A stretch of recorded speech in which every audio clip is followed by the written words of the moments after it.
इत्यादि इत्यादि वर्णन करते हुए महाभारत में जो भीष्म जी थे वो 33 करोड़ देवताओं के पुरोहित बसु कहे जाते हैं। 8 भाई बसु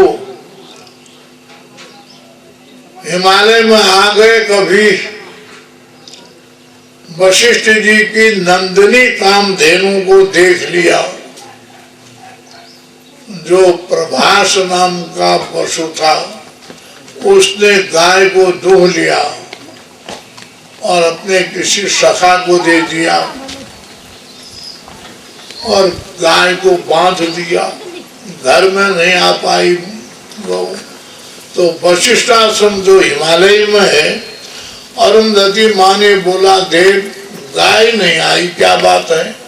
वशिष्ठ जी ने ध्यान से देखा, बसु ने बांध रखा है गाय को। गाय अपने हाथों से खोल नहीं सकती है, मूक रहती है।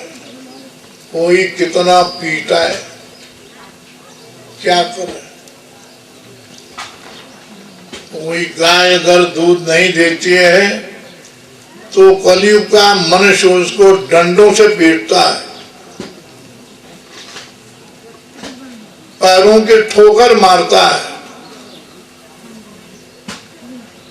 उसी स्थान पर पैर की ठोकर मारता है जहाँ से गौ माता का दूध निकलता है।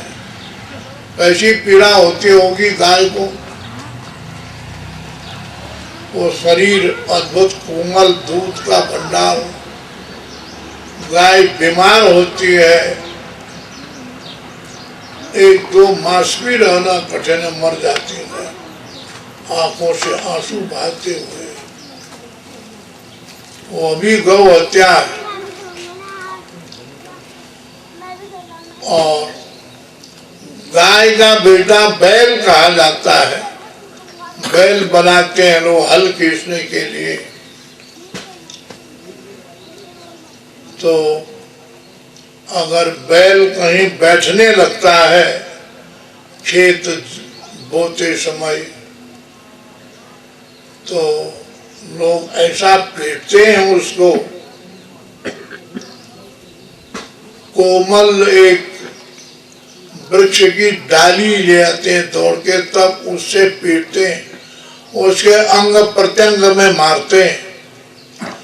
फिर भी मनुष्य उसको मारना नहीं छोड़ता। तब गोबर, बैल का गोबर और मिट्टी मिला करके बैल के मुख में डालते हैं, नाक में डालते हैं, तब रस्सी से मुख बांध देते हैं। और बहुत बड़ा, कम से कम 8-10 मन का बड़ा भारी पेड़ का जो खंड है उसके गले में डाल देते हैं। बैल सोया गिरा है उसके गले में डाल देते हैं। वो श्वास कैसे लेता है? सिर नहीं उठा सकता है, तड़पता है। बहुत बड़ा वृक्ष को काट करके उसके ऊपर गले में ठीक डाल देते हैं। वो तड़पता हुआ रोता है और मुख बांध देते हैं। कैसे श्वास लेता है? अपने जन्म जन्मांतर के कर्मों से वह बैल बना है। ऐसे राक्षस के घर में आया है, उसके मुख में मिट्टी गोबर सान के मुख में भर देते हैं और बांध देते हैं। ये तुम क्यों सोए? हमारा हल क्यों नहीं खींचा? हो सकता है उसकी पेट पीड़ा हो रही हो या कोई कष्ट हो उसके शरीर में, बोल तो सकता नहीं है। मनुष्य अपनी थोड़ी भी पीड़ा होती है तो बोल देता है, डॉक्टर और वैद्य आ जाता है। परंतु पशु बेचारा कुछ नहीं बोल पाता है। रोता हुआ, कष्ट भोगता हुआ बहुत लोग बैल के पूंछ को मरोड़ मरोड़ करके गिर जाती है वो पूंछ, मारते हैं डंडे से। बोले ये सोता क्यों है? आज इसको पानी नहीं दिया जाएगा, घास नहीं दिया जाएगा, पानी भी नहीं देते, घास भी नहीं देते। बोले तू सोता क्यों है? परंतु उसकी पीड़ा की अनुभूति किसी को नहीं होती है, वो आंखों से आंसू बहाता है।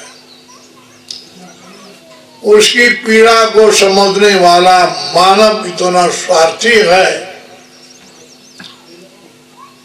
तो इस प्रकार से गौ को अपने बेटे की दुर्दशा देख करके बड़ा सुरभि गौ, कामधेनु गौ आकाश से देखती है। यह किसान बनता है, मनुष्य बनता है, परंतु मेरे बेटे के ऊपर जरा भी दया नहीं आती है इसको।